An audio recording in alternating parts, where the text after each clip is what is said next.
Welcome to Forum 360. I'm Stephanie York, your host today. Thank you for joining us for a global outlook with a local view. Today we are here with Brian Harding, Akron's newest police chief. Chief Harding has been with the Akron Police Department for 3 decades, and during those years he has helped the department combat violence and he has built trust with the community. In his new role as chief, Harding will continue on those very important missions while also increasing police accountability and refocusing the department's priorities on community policing. Thank you, Chief Harding, for joining us today. Well, thank you so much, Stephanie, for having us. I'm really excited. Absolutely. So, Brian, can I call you Ryan? Absolutely. Okay, good. Tell me a little bit about yourself, where you grew up, your career trajectory, and how you became police chief.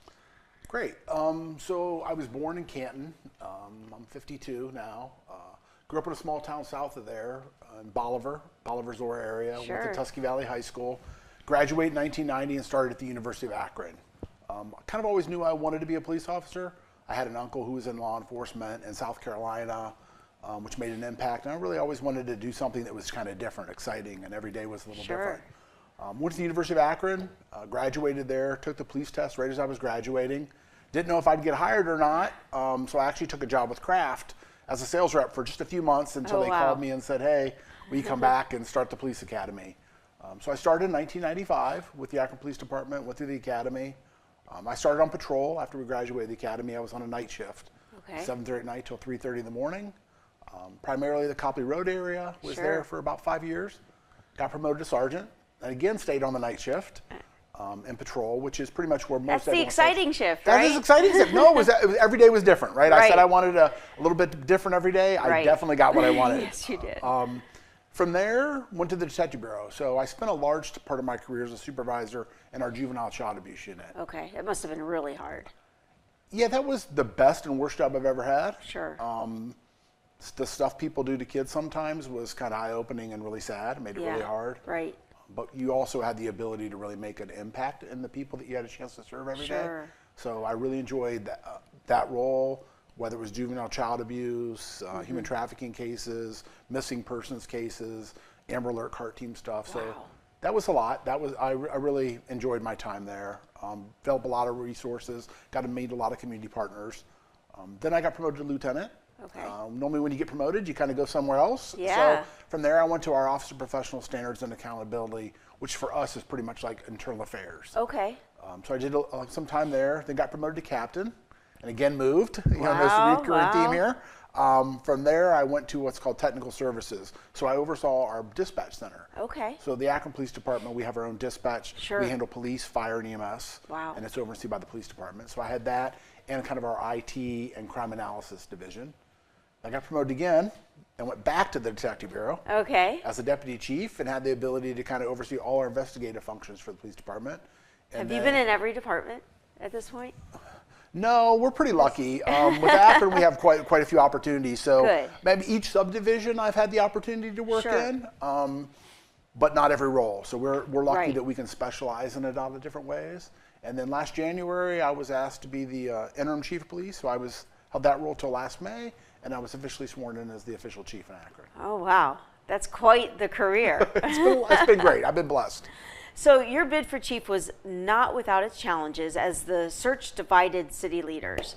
Why do you think you were the right choice at the right time? So I think it was important. We've been internal and external, some external chiefs, and they both bring different perspectives. I think getting an internal chief that knows how our department operates, has had an opportunity to build relationships in the community, make a big difference. Not to say there's not others that could do the job as well. I just think, for me, it's been a passion for service. I think understanding how our agency operates, understanding some challenges, really understand the impact of community engagement was really important to me. You certainly have a leg up if you're internal and you get the job, right? Yeah, absolutely. You're extremely respected among your fellow officers. You've worked in almost all the divisions and you have an exemplary record. Was it hard to take the reins from being amongst your friends and peers to becoming chief? Not so much the jump to chief. I would tell people I think the largest jump in that role is going from officer to sergeant. Okay. Because officer, you're just all peers. When you become a supervisor or sergeant, they're still your friends, but now you have the first ability to get an opportunity to supervise them. Sure. So to me, that was probably the biggest jump Yes. from that level. But no, I have a good relationship with the majority officers. I'm a relationship person. Yes. I've always kind of preferred to get you to come on board and work things together that way. Sure. So, and I have a really good leadership team, so I'm really lucky. Oh, that's good. That's good. With respect to the police department, what are your priorities? So what are you working on right now? Absolutely. So there's three main buckets. Good. The first is community engagement and relationships. I think that's kind of the backbone of what our community is asking for. Yes. They want an opportunity to engage with our officers, and our officers want an opportunity to engage with the community. So creating those opportunities, some things we did last year, we have a thing called a park and walk and talk. That's the ability for our officers to kind of call out on the radio and not be available for calls and get out and engage. We did great last year. We went up over 220% in our calls out That's on awesome. that. Community engagement events, we're up over 100. Last year we went to over 570 community engagement, organized community engagement events. But so we've always had a division or a group of officers that's their main function. Sure. But really trying to get it at patrol officers, encouraging our officers to go to the ward meetings in the districts so they have the opportunity to serve in every day. So a community gets to know the officer who's probably going to respond to their house. So that's probably our number one priority. Next is recruitment and retention. Whew, yeah. Yeah, that's been a challenge, not just for us. Law enforcement across the country has seen that challenge. Absolutely. So what are you doing for that? So that's a great question.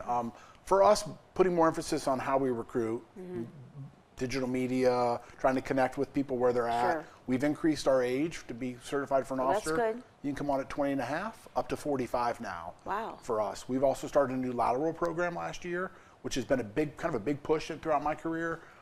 Something that doesn't happen 29, 30 years ago when I started. Now everybody does laterals, and that's the ability for an officer that serves somewhere else to come in and go through an abbreviated academy for us. We also started where we have our own police academy, so when we hire somebody, we pay them to go through the academy while they're there. I mean, that's great. It is. It made a big difference, especially in our community. So it helps us recruit in Akron, which has been a big push in Akron and Summit County. Try to get people to maybe understand the community, have some relationships, as we talked about. That's important to us. So we've done that. We've also been very purposeful about our recruitment team. Sure. Making sure they reflect the diversity of our community. I think that's a big push. There's some initiatives, whether it's 30 for 30, which is trying to get 30% of a police department to be female by 2030. So those are big pushes for us as well. So really just trying to cast a wide net, partner with whoever we can. And that's getting people in. Are you seeing that a lot of people are leaving law enforcement too? They are. Yeah. That's been a big challenge for our agency specifically. Like 5 or 6 years ago, we would have about 5 to 8 resignations a year. Last year we had 21. Yeah, I mean, I've been hearing it. So what's going on? So I think it's a challenging career. I think there's no better time to be a police officer, right? If you have a call to service, great customer service skills, people really want to engage, and we have the best technology and equipment we've ever had. But also you realize it's not for everybody. So we try to help on the front end. When we go through the recruitment process, we require our candidates to do a ride-along as well. Oh, good. I think that's important for them to get an opportunity to see what being a police officer is. I did a ride-along. It was awesome. What'd you think of it? It was awesome. I did a night shift. I got to run after someone with following the police. It was pretty exciting. Well, I could have stayed in the car, but you know me. Absolutely, yeah. You wanted to get out, which is great. That's what we like to see. Ride-along's great. So hopefully that was really impactful for you as well. It really was. That's yeah, great. yeah, it's crazy. But so what are you doing to try to get people to stay? I mean, or are you? So I think for us, is trying to, we have what's called temporary assignments in our department. Okay. So allowing officers not just to go to patrol, but maybe if they have a passion to go to juvenile child abuse, or they want to go serve in the regular detective bureau, or we have street narcotics or gun violence reduction teams, giving them an opportunity to go there, maybe the training academy. So try to give them a chance to move around, and community engagement is another area that we're making a focus on, and trying, whether it's 2 weeks or 30 days or a 90-day assignment, to come out of patrol to get a chance to move around. That's a big push for us. We also going to be rolling out a retention team this year to kind of help with that, to try to understand what other things we can do. You know, we're giving officers more time to work out, which is important, making sure they have the best equipment we can possibly provide. But naturally pay is really important for our lot. Right? there's only so many people that want to be police officers, so everyone's kind of starting laterals. Sure. So that's been a challenge. And really community support and support for officers in general makes a big impact. When we talk to officers and when they do exit interviews, those are a couple of things they've always identified. Yep. So what's the third thing? Initiatives. Yeah, sure. Crime prevention, specifically around gun violence. Good. For us, that's been a big change. When I came on years ago, we did not interact with many guns, people with guns. It's very rare. Last year, we recovered over 1,000 illegal guns. Wow. So we're seeing a lot more of that. That's scary. It is absolutely scary. It's scary. It changes in interaction. Yep. When I came on, you did not have, not seeing many guns. You always thought somebody could have one, but you didn't look at it that way. Now our officers just come across that a lot. So it makes it a more challenging relationship on both sides there. So we're partnering with our federal partners. We have a specific gun violence team. We're trying to really use data to make better decisions on where we can assign resources and personnel to look on that. But the positive news, we were down over 17% last year in our gun violence crimes. So that was really good. So we have seen the trend come down. That's a good thing. Okay. So you've been police chief for a little over a year. Tell me in what ways the job is exactly as you expected, and in what ways it is not what you expected. Wow, great question. What's the biggest surprise? Yeah, so I guess I would say, I'll start the first part. Yes. What's I expected? So having risen up through the ranks of the organization, I had a pretty good idea what the day-to-day looked like, the meetings you'd be attending, some of the big initiatives that we needed to do, where those were. I would say some of the biggest part that you pay attention to is the impact of everything you say and do. Oh, yeah. And how hard it is just always to be present. So what I mean by that, it's really important that I get out and get to roll calls, that I go different spots throughout the department. But being a larger department, there are so many spots there, and it's easy to get, I want to be engaged, I want to be present in the community. I want to have one-on-one meetings with other community leaders or stakeholders. There's only one of you. Yeah, so how do you do that? I don't do a good job saying no, so that's never been a strength of mine. So I try to always find a way to say yes. So that's probably been the biggest challenge in this role for me. Sure. Okay. You weren't even on the job 1 week when Akron had a deadly shooting at a birthday party that killed 1, injured 27, and traumatized really the entire community. Well, that was your real first test. What did you learn from that experience? I think people want accountability, people want transparency, people want to understand what's going on. I think the mayor, that's a big push for him and for us. So I think getting out in front of the community and trying to give the information we had, that's a really challenging case. And like you said, it's caused a lot of trauma throughout our community and greatly impacted a lot of families. So get people information, as quickly, accurately. Absolutely, as soon as you can. But that's a delicate balance as well, because you don't want to give bad information, right? Exactly. So you want to be right with what you give, but giving the community a chance to ask questions, being present, assigning additional resources to making sure that we can continue to have touch points with victims and their families.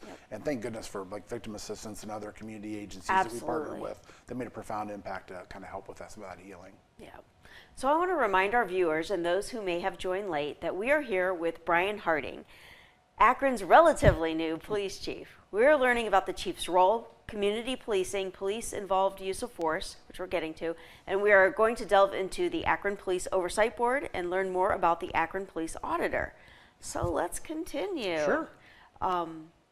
So we talked about community policing, so I'm not going to go back to that. I'm going to move on to, let's see. The Akron Police Department has been engaged in several public police-involved use of force incidents, which has come under a lot of criticism. And I'm not here to talk about whether they were justified or not justified uses of force at all. I want to talk about the impact those use of force incidents have had on our community. Like, do you think the public has lost confidence in our police force? So I think there's a lot of work to do to continue to build trust. I think for some, those incidents or just incidents and policing nationally has seen a decrease. If you look at some of the Gallup polls, you've seen a decrease in that. Now we've seen an uptick. But I think, we talk about accountability, transparency, and building relationships. You put a lot of deposits in the bucket that way, but one really negative encounter can kind of empty that. Sure. So trying to make sure that we do a better job educating our community on how complex use of force. I think some people don't understand, one, the laws around it, but also how infrequent it really occurs. Right. Like for us, we went to over 135,000 calls for service last year. Any idea how many times you think we used force last year? Reportable force? I don't know. What do you think? 300. Actually, you hit it nail on the head, and that's the best guess I've ever had. Going to all the community ones, sometimes people will say 20%, 30% of the time. It's less than 1/4 of 1% of the time. That's crazy. So it's a lot less than I think people realize. However, it can be so traumatic to the community when we have a negative because those are the ones that make the news. Absolutely. So you get 300, let's say, and say 150 of those make the news. Only half of them. That's all you're seeing. You're not seeing the, how many thousand? We have over 135,000 calls. 134,700 and whatever. You don't see those at all. So you just think all we're seeing are these use of force cases, and that's not. So it's a challenge, and those can be a real challenge. So another thing for us, a big push last year was we instituted our Citizens Police Academy. Yes. So we do that twice a year now in the spring and the fall. That's very cool, by the way. Can you explain what that is? Yeah, so that's an 8-week course where we throw out an application and we ask some community leaders or just city residents that want to learn more about policing.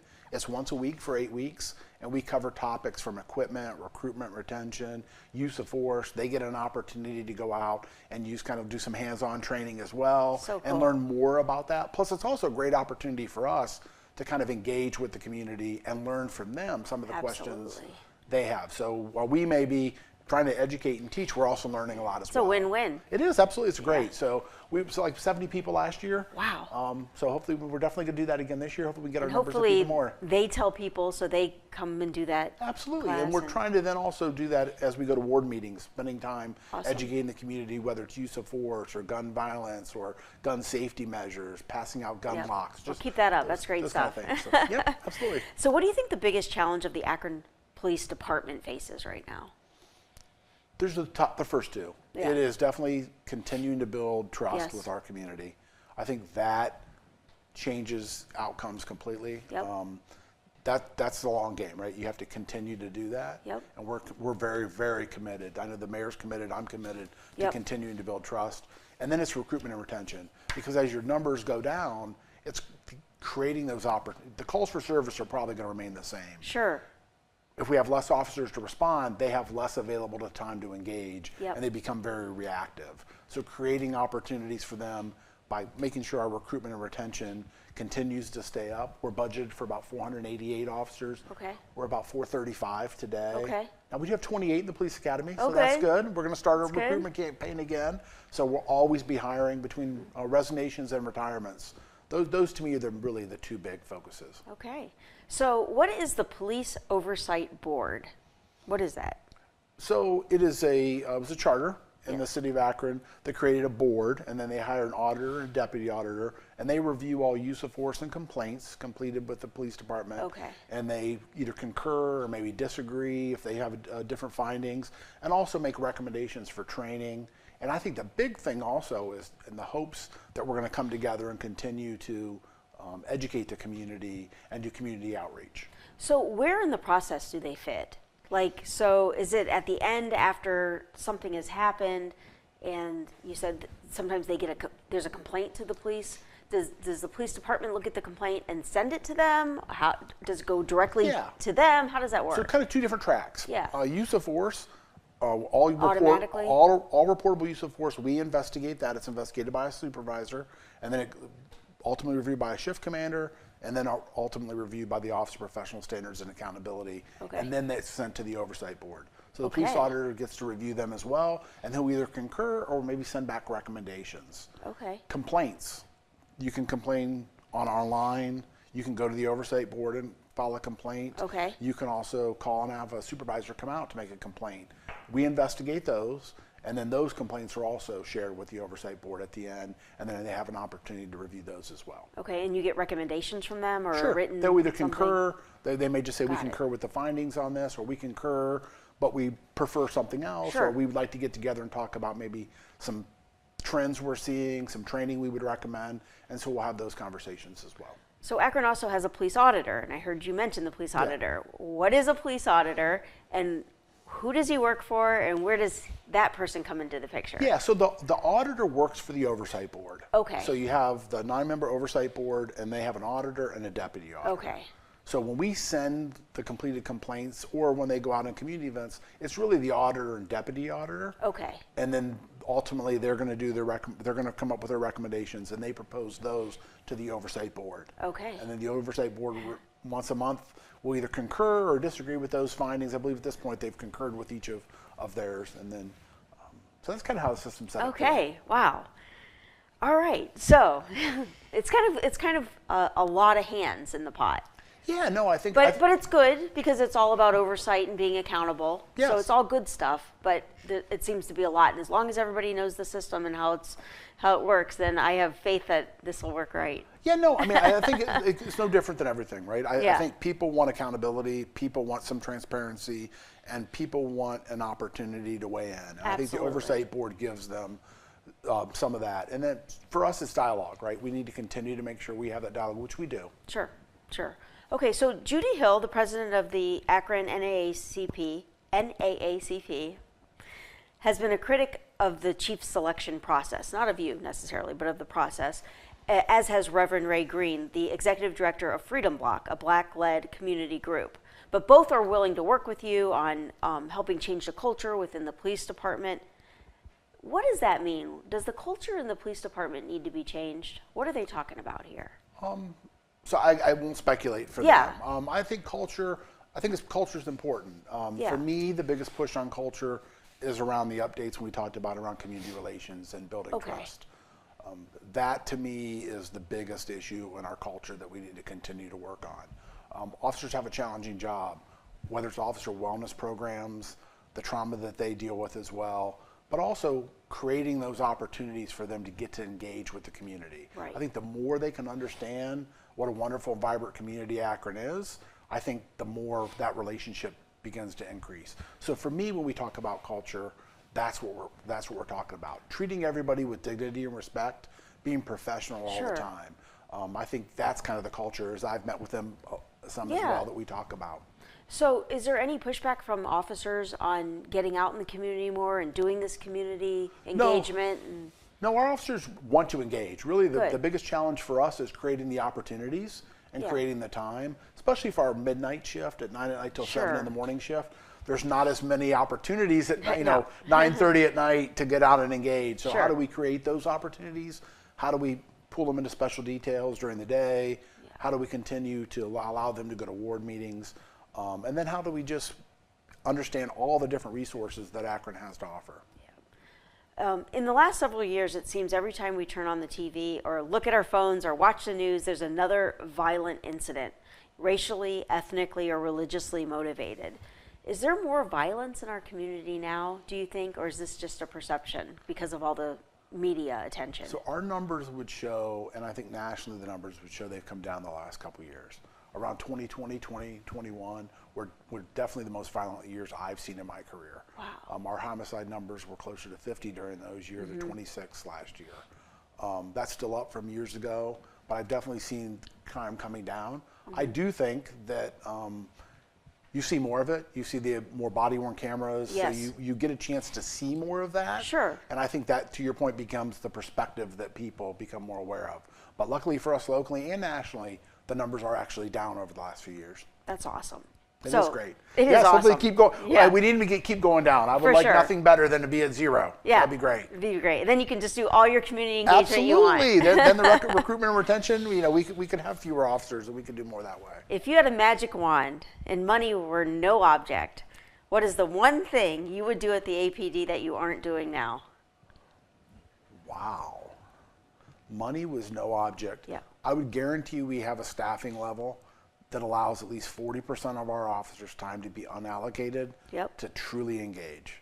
To me, that's a dream. Is the dream that we would have if money was no object, and that would allow the community and us to continue to partner at an even greater level. I love it. Yep. I love it. Okay, when you go to work every day, what's the one thing you look forward to doing? Besides getting your coffee. I usually do that before I leave, but I bring it with me. What's the one thing I look forward to the most? I'm a people person. I just look forward to being around people. I don't think I would do well with work from home. So those COVID years staying at home and being quarantined were not your cup of tea. They were. That was the great thing about police work, right? You guys we had to be out. didn't have the opportunity to stay at home. So we might have had a mask, but we were Sure. still in, maybe some of our meetings were more virtual, Sure. but still had the opportunity to engage. So to me, that's the highlight. I love, last week I had an opportunity to do some interviews for a Rotary Scholarship and engaging with our youth and getting to do it. Like I love interacting with our youth. Thank you, Chief Harding, for the great discussion today. I want to end by saying that I fully support you and the Akron Police Department, and I respect the men and women who put on the APD uniform and put themselves in harm's way every day to serve and protect us. I appreciate you all, and I pray for your safety. I also want to thank you for all you do for our community and the bridges you are trying to build. I know you get a lot of complaints daily, so let me thank you for doing what you do every day to keep our community members safe in a world that seems very violent and unsafe at the moment. I certainly learned a lot today, and I know our viewers did too. I'm Stephanie York. Thank you for joining us today on Forum 360 for a global outlook with a local view. Thank you so much for having us. I really appreciate the conversation and the opportunity to engage. So thank you. You're welcome. Forum 360 is brought to you by John S. and James L. Knight Foundation, the Akron Community Foundation, Hudson Community Television, the Rubber City Radio Group, Shaw Jewish Community Center of Akron, Blue Green, Electric Impulse Communications, and Forum 360 supporters.